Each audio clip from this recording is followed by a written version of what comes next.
அனைவருக்கும் வணக்கம். Welcome back to Thilaksmani YouTube channel. இந்த பதிவில் நாம் என்ன பார்க்க போகிறோம்னு பார்த்தீங்கன்னா, வருகின்ற 2026ஆம் ஆண்டு சித்ரா பௌர்ணமி எந்த நாளில் வருகிறது, திதி எந்த நேரத்தில் தொடங்குகிறது என்று இந்த பதிவில் இருக்குது. கண்டிப்பாக இந்த வீடியோவை ஸ்கிப் பண்ணாமல் எல்லாரும் கடைசி வரைக்கும் பாருங்கள். நம்மளுடைய சேனலை இப்போ தான் ஃபஸ்ட் டைம் பார்க்குறீங்கன்னா கண்டிப்பாக சப்ஸ்கிரைப் பண்ணிட்டு பாருங்கள். வாங்க இப்போ நம்ம வீடியோக்குள்ளே போகலாம். முதலில் சித்ரா பௌர்ணமி திதி எப்போ ஆரம்பிக்குதுன்னு சொல்லி பார்த்துடலாமா?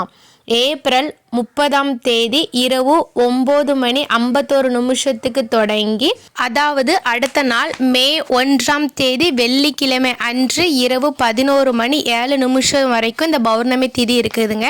அதனால் நமக்கு என்னைக்கு சித்ரா பௌர்ணமின்னு பார்த்தீங்கன்னா, மே 1ஆம் தேதி வெள்ளிக்கிழமை அன்று தான் சித்ரா பௌர்ணமி. தமிழுக்கு பார்த்தீங்கன்னா சித்திரை 18ஆம் நாள். அன்றைய தினத்தில் தான் ஸ்ரீ கள்ளழகர் வைகை ஆற்றுல எழுந்தருளும் அன்னைக்கு தான் நடக்குது. அன்றைய தினத்தில் தான் உழைப்பாளர்கள் தினமும் வருகிறது.